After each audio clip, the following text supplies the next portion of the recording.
कल फीके कुम्हार के घर के सामने एक नई चमकती हुई गाड़ी खड़ी थी। सारे गांव में उसका चर्चा था। जाने कौन मिलने आया था। मैं जानता था फीका पहली फुर्सत में आकर मुझे सारा माजरा ज़रूर सुनाएगा। वही हुआ। शाम को डेरे पर आकर बैठा ही था कि फीका चला आया। हाल चाल पूछने के बाद कहने लगा, साहब जी, कई साल पहले की बात है। आपको याद है मासी नूरा होती थी, वो जो भट्टी पर दाने मुना करती थी, जिसका इक्को एक पुत्र था वकार।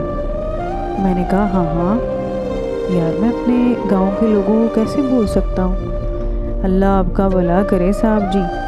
वकार और मैं 5वीं जमात में पढ़ते थे। स्कूल में अक्सर वकार के ढिड में पीड़ होती थी। साहब जी एक नुकरे लगा रोता रहता था। मास्टर जी डांट कर उसे घर भेज देते थे कि जा हकीम को दिखा और दवाई ले। एक दिन मैं आधी छुट्टी के वक़्त वकार के पास बैठा था। मैंने अम्मा के हाथ का बना पराठा और अचार खोला। साहब जी, आज भी जब कभी बहुत भूख लगती है ना, तो सबसे पहले अम्मा के हाथ का बना पराठा ही याद आता है और सारे पिंड में उस पराठे की खुशबू खुंड जाती है। पता नहीं साहब जी, अम्मा के हाथ में क्या जादू था। साहब जी, वकार ने पराठे की तरफ देखा और नज़र फेर ली। उस एक नज़र ने उसकी टिड्ड पीर के सारे राज खोल दिए।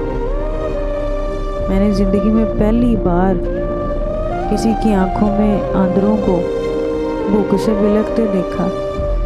साहब जी, वकार की फाकों से लूसती आंदरें आंसुओं के सामने हाथ जोड़े बैठी थी, जैसे कहती हूँ कि कथरू भी गिरा तो भरम टूट जाएगा। वकार का भरम टूटने से पहले ही मैंने उसकी मिन्नतें करके उसको खाने में साथ मिला लिया। पहली बुरकी टिड्ड में जाते ही वकार की तड़पती आंदरों ने आंखों के ज़रिए शुक्रिया भेज दिया। मैंने चुपके से हाथ रोक लिया और वकार को बातों में लगाए रखा। उसने पूरा पराठा खा लिया और फिर अक्सर ऐसा होने लगा, मैं किसी न किसी बहाने वकार को खाने में मिला लेता। वकार की भूखी आंदरों के साथ मेरे पराठे की पक्की यारी हो गई और मेरी वकार के साथ खोरे किसकी यारी ज़्यादा पक्की थी। मैं स्कूल से घर आते ही भूख भूख की खप मचा देता। एक दिन अम्मा ने पूछ ही लिया, पुत्र तुझे साथ पराठा बना के देती हूँ, खाता भी है कि नहीं? इतनी भूख क्यों लग जाती है तुझे? मेरे हाथ पैर फूल जाते हैं। वो आते ही भूख भूख की खप डाल देता है, जैसे सदियों का भूखा हो। मैं कहाँ कुछ बताने वाला था साहब जी, पर अम्मा ने उगलवा के ही दम लिया। सारी बात बतानी पड़ी। अम्मा तो सुनकर बिलख पड़ी और कहने लगी, कल से 2 पराठे बना दिया करूँगी। अम्मा, पराठे 2 हुए तो वकार का भरम टूट जाएगा। मैं तो घर आकर खा ही लेता हूँ। साहब जी, उस दिन से अम्मा ने पराठे के वाल बढ़ा दिए और मक्खन की मिकदार भी। कहने लगी, वो भी मेरी जैसी माँ का पुत्र है। ममता तो बखरी बखरी नहीं होती फीके, माएँ वक्खो वक् हुई तो क्या। मैं सोच में पड़ गया। 5वीं जमात में पढ़ने वाला फीके को भरम रखने का पता था।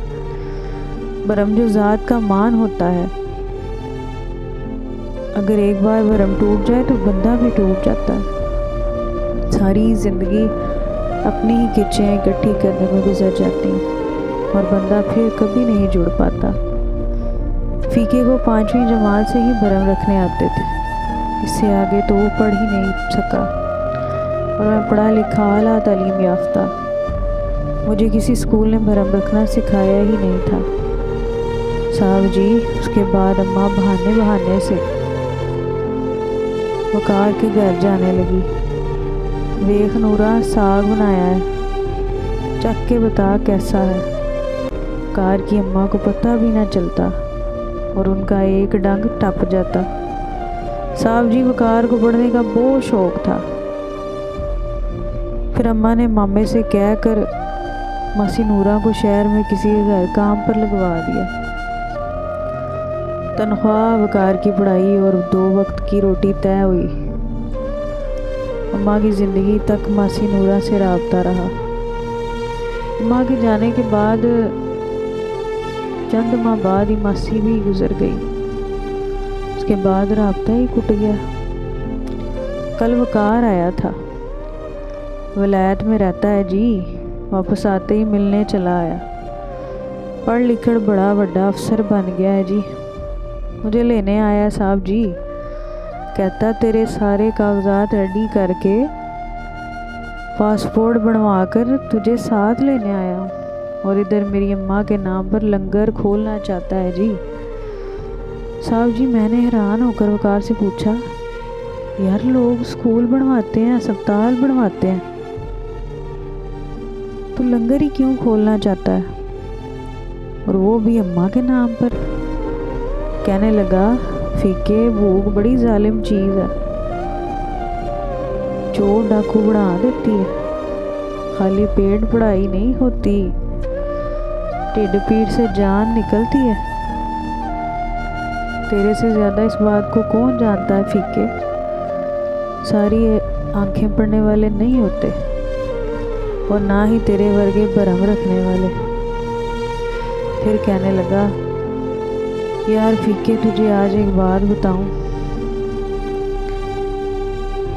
जलिया मैं सब जानता हूँ। चंद दिनों के बाद जब पराठे के वाल बढ़ गए थे ना, और मक्खन भी, आधा पराठा खा के मेरा पेट भर जाता था। माँ को हम दोनों में से किसी का भी भूखा रहना मंजूर नहीं था फीके। वकार फूट फूट कर रो रहा था।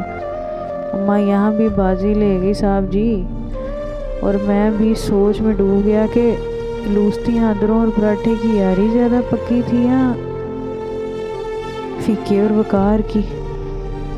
भरम की दुनिया पर कायम होने वाले रिश्ते कभी टूटा नहीं करते। फीका कह रहा था, मुझे अम्मा की वो बात आज भी याद है साहब जी। उसने कहा था, ममता तो वक्री वक्री नहीं होती फीके, माएँ वक्खो वक्ख हुई तो क्या, भरम ही तो है जो रिश्ते और दोस्तियाँ कायम रखता है। अगर वीडियो अच्छी लगी हो तो कमेंट बॉक्स में अपनी राय ज़रूर दीजिएगा।